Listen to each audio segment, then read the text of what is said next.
Vimos Deus falar conosco. Presbítero Yuri, em nome de Jesus.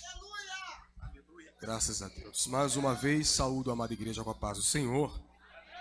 Meus amados irmãos, Evangelho de Marcos, capítulo 5, nós lemos os versículos 22 e 23.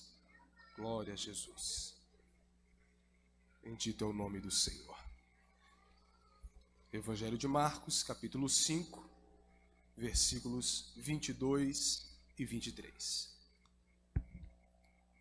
Você que encontrou, diga amém. Diz assim o texto sagrado. E eis que chegou um dos principais da sinagoga, por nome Jairo, e vendo-o, prostrou-se a seus pés. E rogava-lhe muito, dizendo: Minha filha está moribunda, rogo-te que venhas e lhe imponhas as mãos, para que sare e viva. Repetindo a leitura. E eis que chegou um dos principais da sinagoga, por nome Jairo, e vendo-o, prostrou-se aos seus pés, e rogava-lhe muito, dizendo: Minha filha está moribunda, rogo-te que venha e lhe imponhas as mãos, para que sare e viva. Podeis assentar glorificando ao Senhor. Glória ao nome de Jesus. Meus amados irmãos, nesta noite, o Senhor tem algo muito importante a tratar conosco. Nós, olhando para esse texto, um texto que por inúmeras vezes nós já ouvimos falar a respeito dele, um texto demasiadamente conhecido da amada igreja, nós observamos alguns pontos e, pela direção do Espírito Santo, enxergamos que o Senhor tem algo a tratar conosco aqui nesse texto. Nós observamos que Jesus vinha de um período, de uma temporada junto aos seus discípulos, em que ele vinha operando alguns milagres. Alguns desses milagres, tempos atrás, foi no mar, quando os discípulos estão atravessando para a outra banda do lago, e assim o vento sopra muito forte, uma tempestade se inicia, e o Senhor Jesus ali repreende o vento, manda que se aquete o mar, e os discípulos conseguem chegar ao seu objetivo com grande bonança. Chegando na província dos Gadarenos, um homem se aproxima de Jesus, possesso de uma legião de demônios, e a palavra que a legião diz a Jesus é: que temos nós contigo, ó Filho do Deus Altíssimo.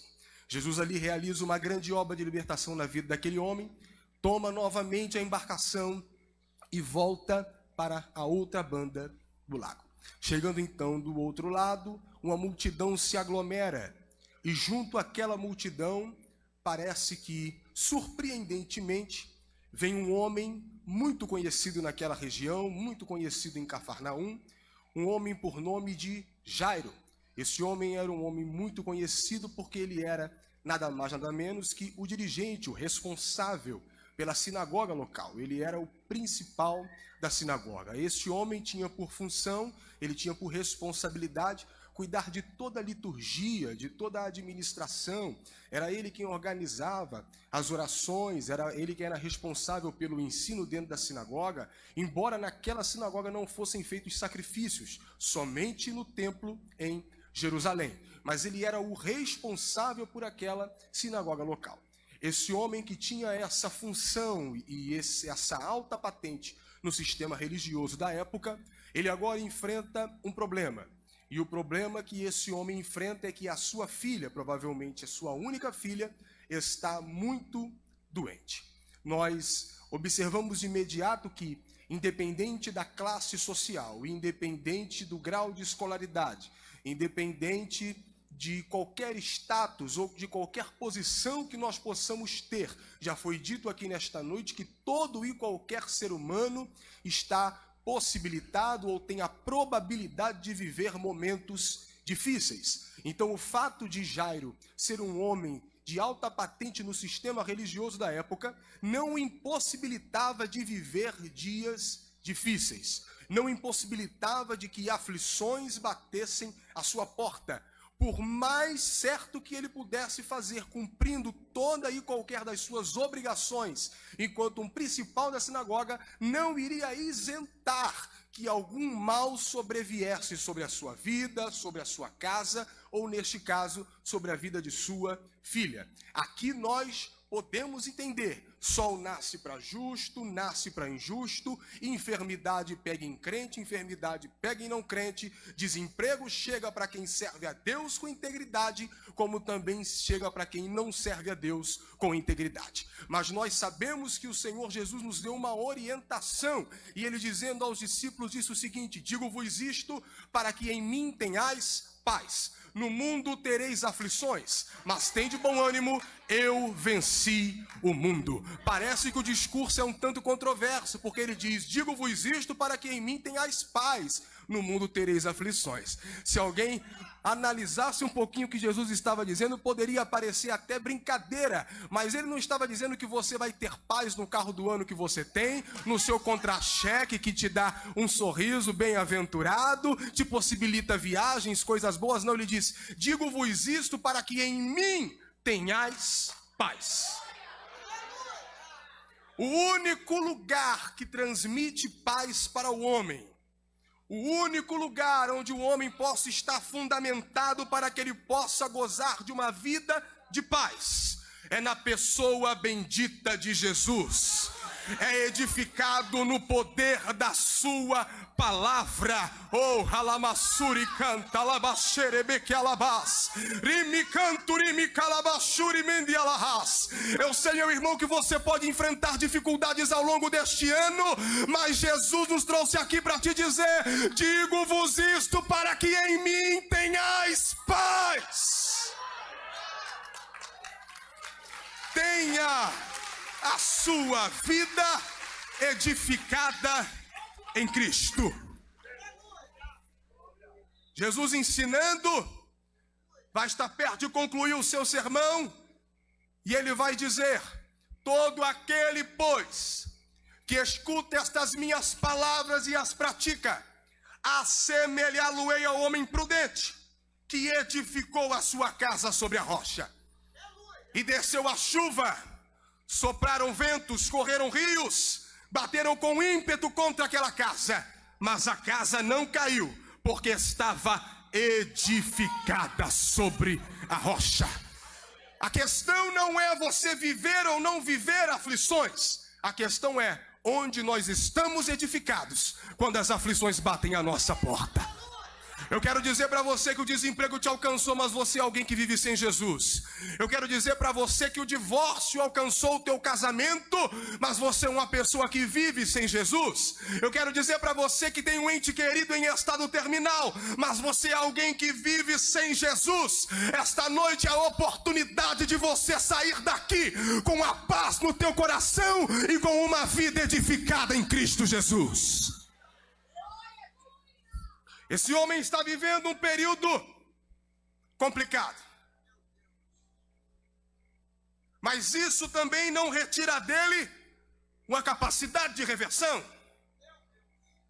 não retira a sua força, não retira a sua fé, não retira a sua coragem, porque tem gente que não pode faltar 1 quilo de arroz na sua casa que ele perde o seu sono. Tem gente que não pode ficar 2 dias desempregado que ele acha que Deus odeia a ele e a sua casa. Tem gente que não pode comprar um carro e por algum deslize alguém vem e bate no carro dele, que ele se irrita e acha que Deus decidiu destruí-lo.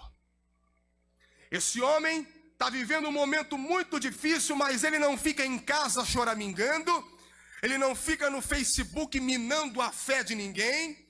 Ele não fica nos corredores da igreja minando a fé de ninguém. Ele não fica andando de cabeça baixa com um sentimento de autocomiseração para que as pessoas sintam a mesma coisa por ele, porque tem gente que gosta que sintam pena dele. Isso é complicado. Ele não fica em casa discutindo com a mulher, brigando com os filhos, amaldiçoando a vizinhança. Ele não falta o trabalho, ele não falta os cultos na sinagoga. Esse homem enxerga uma dificuldade, um problema, e o problema é grave. Mas ele diz: eu preciso tomar uma atitude. Do jeito que está, não pode ficar. A minha inércia não vai gerar nada para a minha vida, mas uma simples atitude pode mudar todo o curso da minha história. Ora, o importante é que atitude nós devemos tomar, e aprendemos com esse homem. Porque tem gente que, vivendo em todos esses problemas que eu citei, o seu refúgio é se afogar num copo de bebida. O seu refúgio é usar entorpecentes, usar drogas. Tem pessoas que o seu refúgio é sair jogando numa máquina, num caça-níquel, gastando todo o seu dinheiro.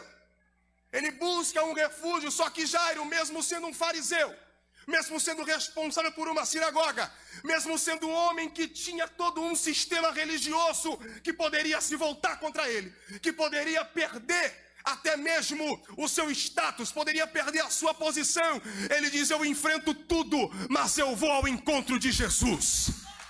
Eu perco amigo, eu perco status, eu perco tudo, mas eu vou ao encontro de Jesus. Ah, irmão, eu quero dizer algo para a tua vida, eu quero dizer algo para a tua casa. Essa bebida nunca vai suprir a ausência que há no teu coração e nunca vai resolver o problema que você tem. Jairo tomou uma decisão, e essa decisão é a mesma que eu e você tomamos nessa noite. As coisas podem não estar do jeito que nós gostamos, mas nós estamos aqui buscando a presença de Jesus, buscando a pessoa de Jesus, porque nós sabemos que tem coisa para nossa vida que paliativo não adianta, e quando paliativo não adianta, pode ter certeza, com Jesus vai dar tudo certo, com Jesus é certeza de vitória.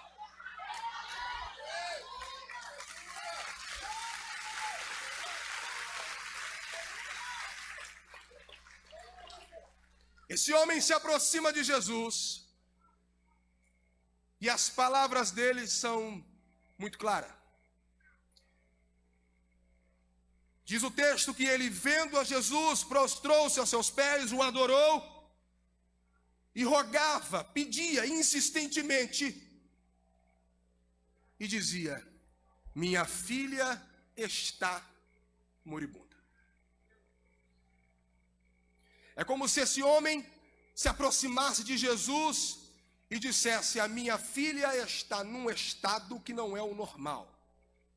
Alguma coisa na minha filha foi adulterada. Do jeito que ela foi formada, do jeito que ela nasceu, não é o jeito que ela está.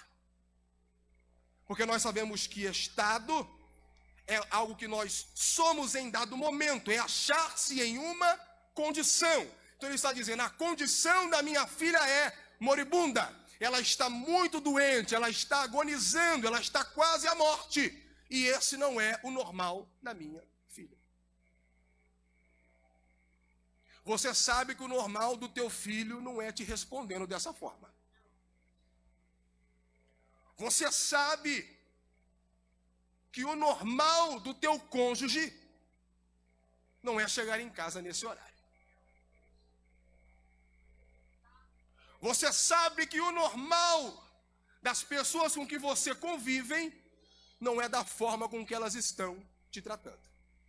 Alguma coisa adulterou aquilo que elas são de verdade. Ele está dizendo para Jesus: minha filha não é isso. Minha filha não é uma doente. Porque tem gente que diz: meu marido é um bêbado, meu filho é um drogado, minha filha é rebelde. Jairo é tão sábio no seu pedido, no seu clamor, que ele diz: meu filho não é isso que ele está sendo agora. Irmão, isso aqui abre um parêntese muito interessante, porque se fôssemos dar um tema para essa mensagem, seria clamor respondido, direção dada.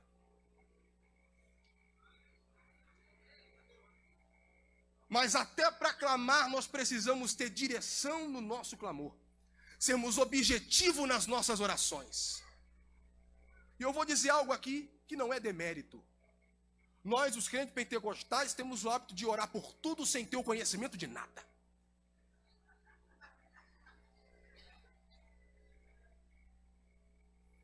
Pede pede para orar por um país, você não sabe quem é o presidente, você não sabe quem é o rei, você não sabe quem governa aquela nação, e começa a orar por aquele povo sem saber qual é a real necessidade dele. Por que eu digo que isso não é demérito? Porque um dia eu fui meio pentecostal assim. E não foi muito longe, não. Pastor Boy estava junto, Priscila estava... Tá lembrando, né? Priscila estava junto. Nossa reunião antes de ir para a viagem missionária para Itaipé. Nossa líder, diaconisa Priscila, nos apresentou toda a geografia da cidade, qual era a situação daquele povo, fez um mapa para que nós pudéssemos entender a real necessidade daquele povo. E eu, sem saber, irmão, fui numa oração, dando glória, dando glória, dando glória, fui clamando e disse: Senhor, esse povo não precisa somente de pão, esse povo precisa de Jesus. Priscila, com toda a sabedoria, esperou a oração terminar e no final disse: meus irmãos, nós quando formos orar precisamos ter direção, sabermos sobre o que estamos orando e termos objetivo. É bem verdade que todos precisam de Jesus, mas aquela cidade precisa de pão. O índice de desemprego naquela cidade é muito grande. Não, tu pensa que eu saí daqui irritado, falei mal da Priscila, joguei conversa fiada no Facebook. Não, irmão. Ela era minha líder e estava me corrigindo.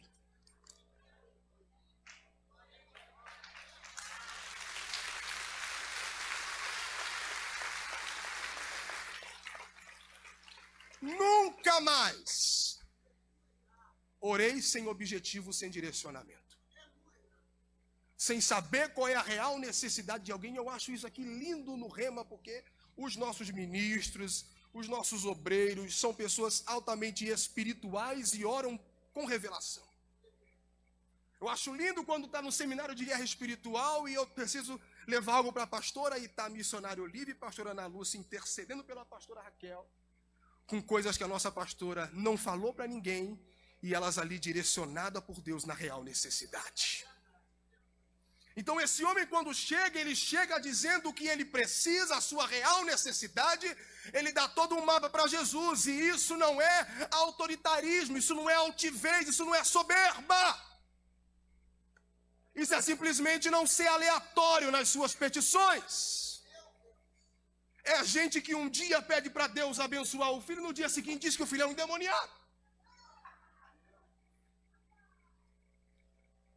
É mãe que está grávida e pede para abençoar a barriga, mas quando a criança corre na igreja, diz: essa peste não para quieta.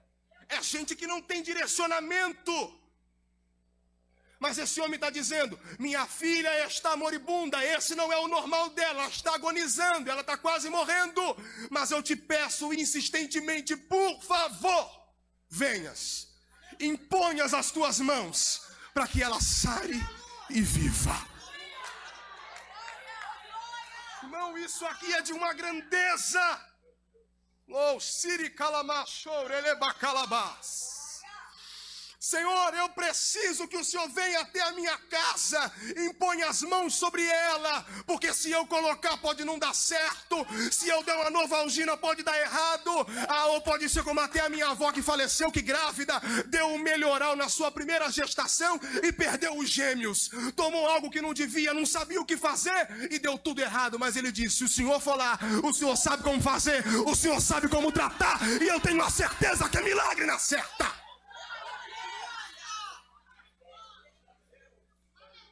A oração é tão direcionada que ele diz: imponhas as mãos para que sare e viva. E isso aqui é interessante, porque nem todos que estão vivos estão sarados. Tem gente que vive, mas está adoecida. Seja nas suas emoções. Isso aqui é muito interessante, como esse homem é inteligente.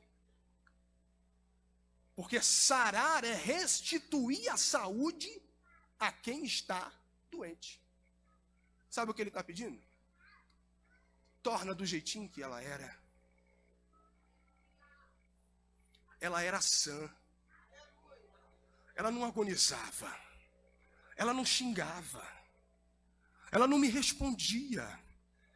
Ela não saía de casa sem hora e sem dar satisfação. Ela não se envolvia com essas amizades. Senhor, impõe as tuas mãos, Sare. Faz ela voltar do estado que ela era. Mas faz algo mais. Torna-a viva. E aqui nós entendemos a diferença. Porque viver é ter vida, é existir, é durar, é perdurar. Sara, mas da vida, porque uma morte precoce está se aproximando da minha casa. Quando nós falamos de condição, sob estado, nós entendemos que estar naquela condição, tem alguém que é condicionado àquilo, e nesse condicionado existem dois lados. Alguém que é dependente dessa condição e alguém que tem condicionamento. O maior problema de nós estarmos condicionados a algo é nós estarmos nesse primeiro viés, dependente da condição. Porque existia um homem, o nome dele era Bartimeu, assim o chamavam. E ele estava à beira do caminho mendigando, e quando ouve que Jesus vai passar, ele começa a clamar: Jesus, filho de Davi, tem misericórdia de mim. A condição daquele homem o possibilitava de estar naquele caminho mendigando, porque ele tinha uma capa que possibilitava isso. Mas quando Jesus se aproxima dele, ou melhor, ou trazem ele a Jesus, Jesus pergunta: que queres que eu te faça? Ele diz: eu quero ver. Ou seja, eu não estou dependente dessa condição. Entre ir embora com Jesus e sair dessa condição, ou continuar aqui nesta condição, só vivendo de esmola, eu prefiro perder minhas esmolas, perder minha capa e ir embora com Jesus, do que ficar aqui sem Jesus vivendo à base de esmola. São pessoas que estão condicionadas nesse primeiro viés. E existem pessoas que têm condicionamento. É o caso dos atletas. Eles podem correr por algum tempo. Eu fui dar 2 piques no último culto que teve, que o nosso obreiro Lúcio ofereceu ao Senhor. Já deu quase uma arritmia cardíaca. Isso com 25 anos, irmão. Tu imagina com 60. Quase. O teto ficou preto, parei. Aí depois eu fiz uns 2 gols para dar glória para Jesus também. E ninguém ficar zombando de mim. A gente fica se perguntando como é que aqueles homens correm 1h30 em 2 tempos. Há um condicionamento físico que os permite correr daquela forma. Mas agora, ele não está nessa condição de alguém que depende daquilo. Ele está na condição de alguém que vai até Jesus. Ele pede que a sua filha tenha vida. E no momento em que Jesus toma a decisão de ir para a sua casa, ou a mulher aparece no meio do caminho, Jesus realiza um milagre na vida dela.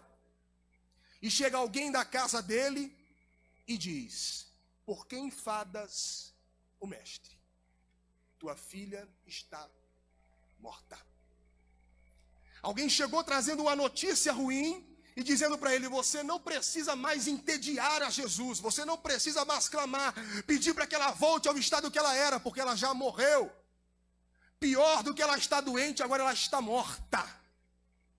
Só que essa pessoa que chega para dar essa notícia para ele, chama Jesus de mestre. E em nenhum momento, em nenhum dos sinóticos, eu vejo Jairo chamando Jesus de mestre. Porque Jairo não se aproxima de Jesus na qualificação de mestre. Jairo se aproxima de Jesus na qualificação do dono da vida. Ele é tão direcionado a esse ponto. Tem gente que só está vendo que ele é bom no ensino, mas eu sei que ele é o Criador de todas as coisas. Eu sei que ele tem o controle de tudo nas suas mãos. E no momento que isso vem, Jesus diz a ele: Jairo, não temas, crê somente. Irmão, parece que Jesus deu um fora naquela pessoa. Jesus deu uma direção para Jairo e disse: Jairo, a sua fé te trouxe até aqui, porque para sair de casa, deixando a tua filha quase morrer, e vir em busca da minha presença, é só alguém que tem muita fé. Então não tenha medo, crê somente, continua crendo, continua acreditando, porque a fé que te trouxe aqui vai levar um milagre para a tua casa.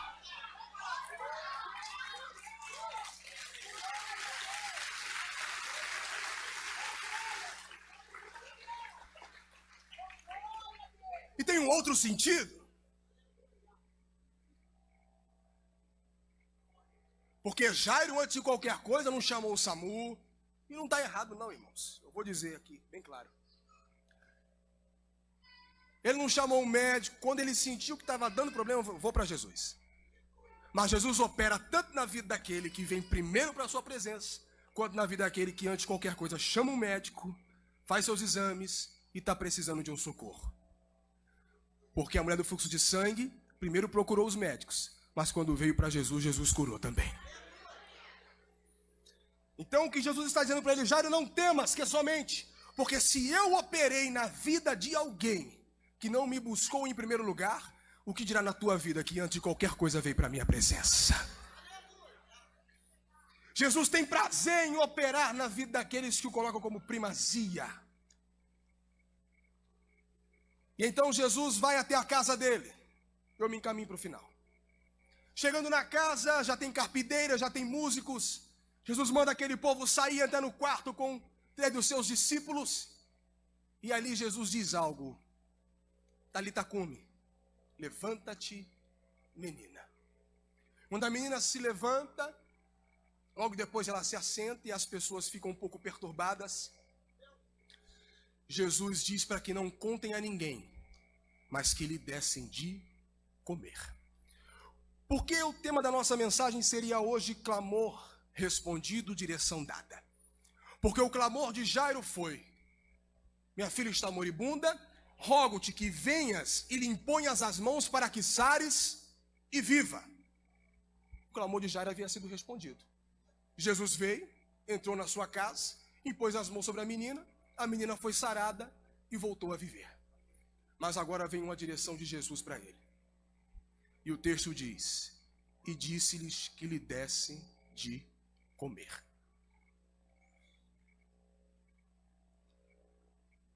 Sabe o que Jesus está dizendo? Tu não queria viva? Agora alimenta. Tem coisa que a gente insiste para que fique viva. Jesus torna vivo, mas diz: agora alimenta. Tem gente que bateu na porta pedindo: Jesus, abre a porta da universidade, da faculdade. Jesus abriu, tornou vivo, agora disse: agora alimenta. Agora estuda. Agora não falta aula. Agora se dedica. Jesus salva o meu filho, Jesus traz o meu marido. Mas o que adianta você clamar e Jesus tornar vivo, mas na hora do culto você deixa teu filho em casa? Jesus disse: agora alimenta. Agora alimenta. Traz para EBD, traz para o culto de ensino, traz para o culto da palavra, leva para o evangelismo. Ora lebarrace calabás, lamanto como núcia labás, leva para visita. Alimenta, alimenta, alimenta, alimenta. Se você queria vivo, agora alimenta. É a mesma coisa. Tem gente aqui clamando para que Jesus restaure o casamento. Ele pode restaurar, ele vai restaurar, vai tornar vivo, mas quem vai alimentar para que esse casamento não se destrua de novo é você. Diga para alguém que é vivo: alimenta. Jesus tem a responsabilidade de tornar vivo, mas nós temos a responsabilidade de manter vivo e bem alimentado. Jesus disse: alimenta e alimenta bem. Alimenta com alimento de qualidade. Não adianta orar para Jesus trazer o filho, se depois que Jesus traz o filho, você só fala mal da liderança em casa. Tu está dando alimento e alimento ruim.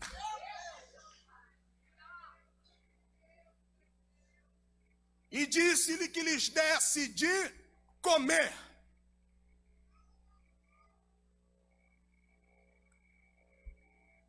É porque a gente sempre gosta de botar na mão de Jesus responsabilidade que é nossa. Mas Jesus está dizendo que é vivo, alimenta. Quer ministério, ora. Quer ministério, jejua. Quer pregar, ame a palavra de Deus. Quer cantar, se dedique. Estude, lamassuri, halamarras. quer fazer missões, escolha uma nação, estude, ore por ela, interceda. Quer liderar, primeiro se submeta à sua liderança. Ou quer crescer na tua empresa, primeiro obedeça à tua autoridade, cumpra bem o teu papel. Alimenta aquilo que o Senhor tem tornado vivo para você. Deus já te abriu a porta, pastora Nádia, mas o Senhor tem algo muito além para tua e o Senhor te diz: torna viva, alimenta, alimenta, alimenta, alimenta, alimenta. O Senhor ainda vai te usar nesta instrumentalidade na obra dele. Deus honrou a tua petição e está te dizendo: alimenta, alimenta, alimenta. Tu está encontrando dificuldade, mas vai ser luz naquela faculdade, vai ser uma das melhores alunas. O nome do Senhor vai ser glorificado.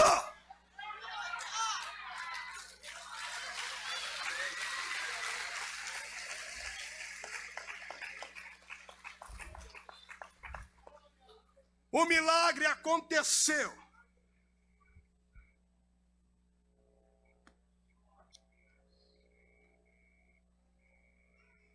E o que nós aprendemos com isso? Que precisamos alimentar tudo aquilo que Deus tornou vivo em nós. Se hoje há um desejo no teu coração de entregar a sua vida a Jesus ou de voltar para os caminhos do Senhor, eu te digo, essa decisão é a mais importante da sua vida. Mas se você não alimentar aquilo que esta decisão causou em você, certamente tu levantará a tua mão hoje e se desviará amanhã.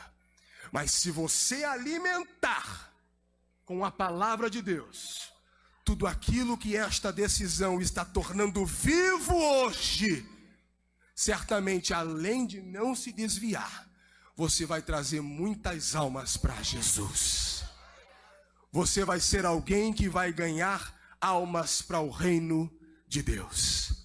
Eu convido nesta hora você que está vivendo momentos de dificuldade e entende que Jesus é a tua única esperança. Você que está enfrentando momentos difíceis, que coisas estão agonizando, estão quase morrendo na tua vida. Ou já tem coisas que até morreram, mas Jesus está te dizendo: não temas, crê somente. A tua fé te trouxe aqui e a tua fé vai te fazer viver um tempo de milagres. E você que hoje está experimentando algo de Deus, que Ele tornou vivo, mas que você precisa alimentar, por favor, vem aqui à frente. Esse desejo de entregar a sua vida a Jesus é Jesus tornando vivo a chama do Evangelho, da palavra de Deus no teu coração. Tome uma decisão, aceite essa chama e depois alimente para que ela nunca mais se apague, para que no altar que é o teu coração o fogo arda continuamente e nunca se apague. Nós temos uma primeira vida para Cristo. Aplaudam o Senhor. Posso ver a igreja orando nesse momento. Você não é feliz. Venha, entregue a sua vida a Jesus. Só nele haverá paz para a tua vida. Vou dizer, só nele há perdão para as tuas iniquidades.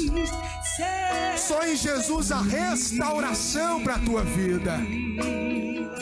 Jesus pode sarar tudo aquilo que alterou o teu verdadeiro estado, a tua verdadeira essência. Jesus quer sarar isso e tornar tudo novo. Entregue a sua vida a Jesus. Só em Jesus.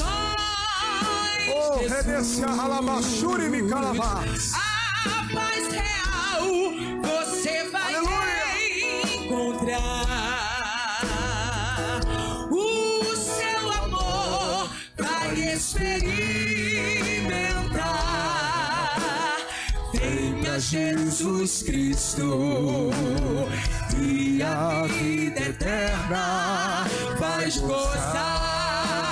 Só em Jesus. Entregue a sua vida a Jesus. Jesus quer restaurar teu casamento. Jesus quer restaurar a tua saúde, a tua vida espiritual. Você que um dia foi fervoroso na presença do Senhor, mas por algum motivo adoeceu. E hoje o Senhor Jesus está aqui para impor as mãos sobre a tua vida, sarar e tornar vivo aquilo que um dia morreu. Posso ver. Venha, entregue a sua vida a Jesus. Nós já temos 3 preciosas vidas para Cristo. O mesmo Jesus que deu vida à filha de Jairo continua dando vida daqueles que estão mortos nas suas iniquidades e nos seus pecados. E Ele quer te fazer assentar em lugares celestiais com Cristo Jesus.